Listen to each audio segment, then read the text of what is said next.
Hello everyone, and welcome back to your favorite channel, Financius. Today, we'll be talking about why going broke is only for poor people.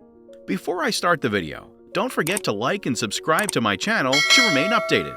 I hope you enjoy the video. Let's get started. Sharing a Netflix account is not the same as having enough money to pay the bills.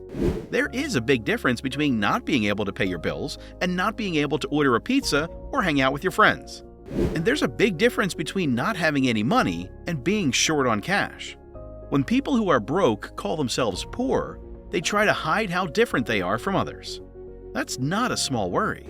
We don't mean the same thing when we say we're broke as we do when we say we're poor. A person who is in need of money is poor. These are people who have to work more than one job to make ends meet. They struggle to feed their families and face financial problems every day. We've talked a lot about what poverty looks like, and it might not fit into one of those neat little stories, but one thing is for sure: being poor is not the same as being broke. When we say we're broke, we usually mean that we can't buy certain things or don't have enough money to do fun things after we've taken care of the important things, like paying our bills or rent, filling up the car with gas, or getting school supplies. We can't go out because we're waiting for money to come in. We can't go on a trip because we don't make enough money to be able to pack up and leave. We don't have enough money to order a pizza, call a cab, or buy a cappuccino. Even a poor person can go bankrupt. People who say they are broke don't always mean that they are poor. This doesn't mean that being poor isn't hard, because it is. That fight is really happening. It stinks to not have enough money to go out for drinks with your coworkers. And the worst thing is not being able to go to a concert you were looking forward to. But there's a good reason why being broke is not the same thing as living in poverty. Want to find out why going broke is only for poor people? Well, I have 3 questions for you. Number 1, is your trouble short-term? Is there a way to get out? People who are poor don't always have a way out. Most of the time, their bad lives are just how they live. You may have noticed that people were quick to say things about poverty that weren't true or possible in order to make it seem like being poor wasn't so hard. It's comforting to think that being poor is a choice or the result of a series of bad decisions. But there are more people living in poverty than ever before, and the gap between having enough money and being comfortable has grown. For example, poor people may not always be able to save money, whether in a savings account or in investments. Because poor people often live from paycheck to paycheck and don't have much money in between. Poor people can't always cut costs or give up more than they already have. Someone can't sell their car if it's the only way they can get to work. And they can't go without childcare if they have young kids. The most important costs aren't always the ones that cost the most. And it's just rude to tell a poor person to work more, especially since being poor is hard emotional work. And most poor people have to work more than one job to get by. Poverty changes a person's whole life, and it takes a lot more than just cutting back or making small changes to change that. But the poor only have to worry about money for a short time, and they can get rid of it quickly.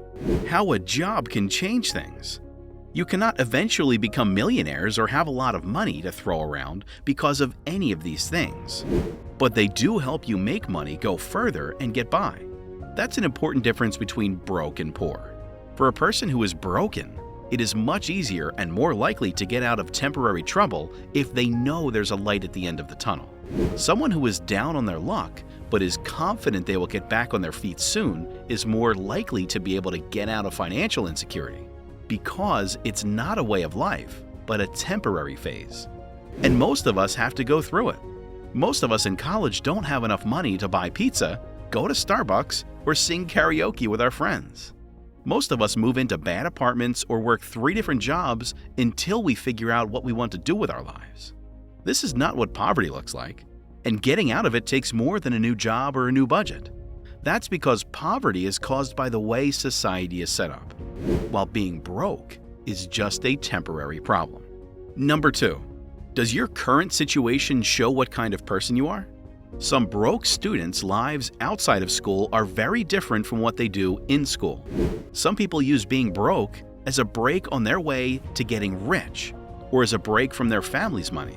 It's what you do between graduating high school and taking over your father's business, or a temporary search for freedom paid for by checks from your parents.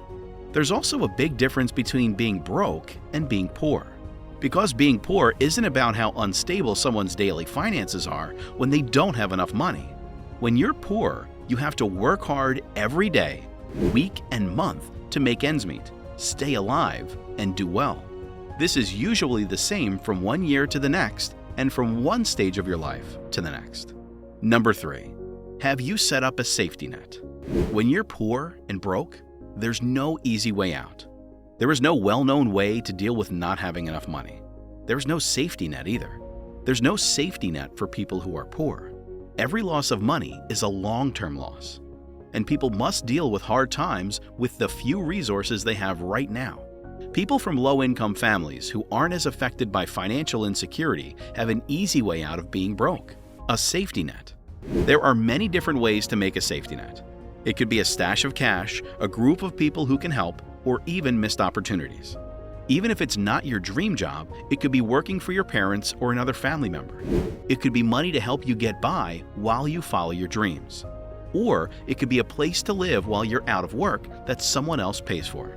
It can be a trust fund that gives you the freedom to try new things, or a financial foundation that lets you take time off to travel and figure things out. Even in an emergency, poor people don't have these things, but they can be very helpful to someone who is trying to get back on their feet. But having a safety net is a sign of class privilege. If the only difference between being poor and being broke is a route out, most individuals will use a safety net to get there.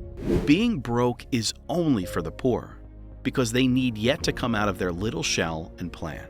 It's important to know the difference between being poor and being broke. This is because worries about class, poverty, and economic unfairness are important, and it's not okay to make fun of them. Being poor is not something to feel bad about. It's not embarrassing to be broke. But understanding the difference and using the right words to talk about these things make people more aware of this important difference. It's hard to be broke. It's hard to be poor. Let's be honest, being human is hard. Just make sure that the next time you name your fight, you're talking about the right one. That's all for today, guys. Thank you for watching this video, and we'll see you next time.